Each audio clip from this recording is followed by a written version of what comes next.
حاجه واحده. خش باليمين يا استاذ فخر.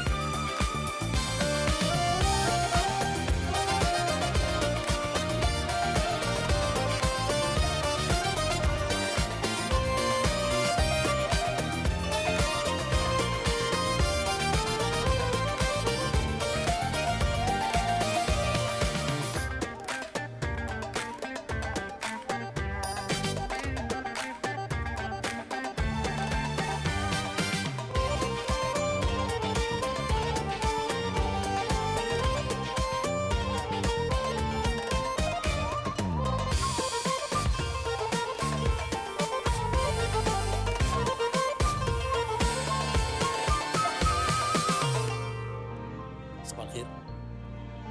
صباح الخير. صباح الخير. صباح الفل، ازي حضرتك؟ قلتليش رايك؟ لا مكان حلو جدا. طيب ممكن تفضلوا معايا؟ طبعا. خلي بالك المكان ده غالي عندي قوي، وانا عمري ما كنت هبيع بالسعر ده الا عشان مضطر. ربنا يعوضك. ايه رايك؟ عجبك المكان؟ لا حلو حلو بجد. نتوكل على الله. توكلنا على الله. توكلنا على الله. طيب وانا هسجل لك العقود، وفي خلال يومين 3 بالكتير هتكون العقود معاك ان شاء الله. ان شاء الله. ان شاء الله. هنا كده المكان ده بقى بتاعي؟ بتاعك، اتفضل. المكان ده بقى بتاعي خلاص، ملكي. يلا اتفضلوا يا اساتذه. يلا عايز اقعد في المكان لوحدي. يلا ابقى اسجل كل حاجه. يلا يلا يلا يا جماعه، يلا يا جماعه، يلا نورتونا. ابقوا تعالوا عادي. يلا انت رايح فين؟ هتروح فين؟ يلا يلا يا جماعه اتكلوا على الله. يلا يلا هقفل الباب. انا هقفل الباب، اللي ما يخرجش بقى ما يخرجش. ماليش علاقه.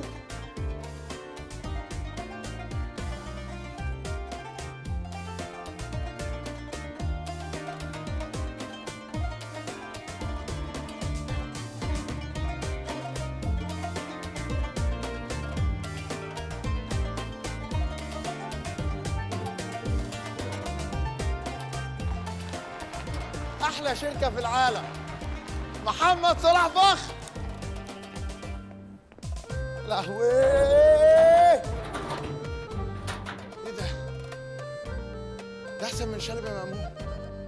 ده انا ملك. انا هملاها موظفين، هجيب الشاطرين بس، ومش هصعبها على حد. انا مش هصعبها على حد خالص في الشغل، او صعبها، انا هصعبها على الكل. هجيب موظفين وارفدهم واشغلهم وارفدهم، هكسرهم. انا هكسر بكر وبكر، وهرفد عنتر واشغله وارفده، اشغله وارفده.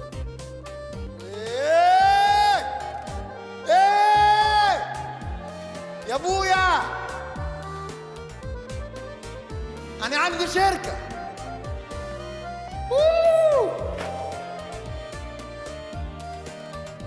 من النهارده مفيش شلبي مأمون. انا محمد صلاح فخر. انا محمد صلاح فخر. أنا محمد صلاح فخر. عاملاها موظفين وارفدهم واشغلهم وارفدهم واشغلهم وارفدهم واكسرهم. أنا صعبها على الكل. هبقى وحش، هبقى وحش. أنا هجيب أبو طارة يزورني. يا لهوي، ادعي لي يا أما. يا أمي الحمد لله خدت الشركة، وناقصني بس اوضبها. هستناكم في الافتتاح. ها بجد؟ مبروك، ألف ألف مبروك. بدعي لك على طول يا حبيبي، بدعي لك في كل وقت. مبروك يا حبيبي، مبروك. بصي الشركة ده كده وانا قاعد، يعني لو فضلت الف ثانية. بصي اكبر من اي ارض، يعني اهو اهو شايفة دول؟ ايوه اهي الشركة، اهي الشركة. مبروك يا حبيبي، مبروك. الله. يلا يا اما خلاص بقى، سلام سلام. قولي ما شاء الله، قولي ما شاء الله. يلا سلام يا حبيبتي، ادعي لي. يا ويلك يا شلبي يا مأمون، يا ويلك، يا ويلك يا شلبي يا مأمون.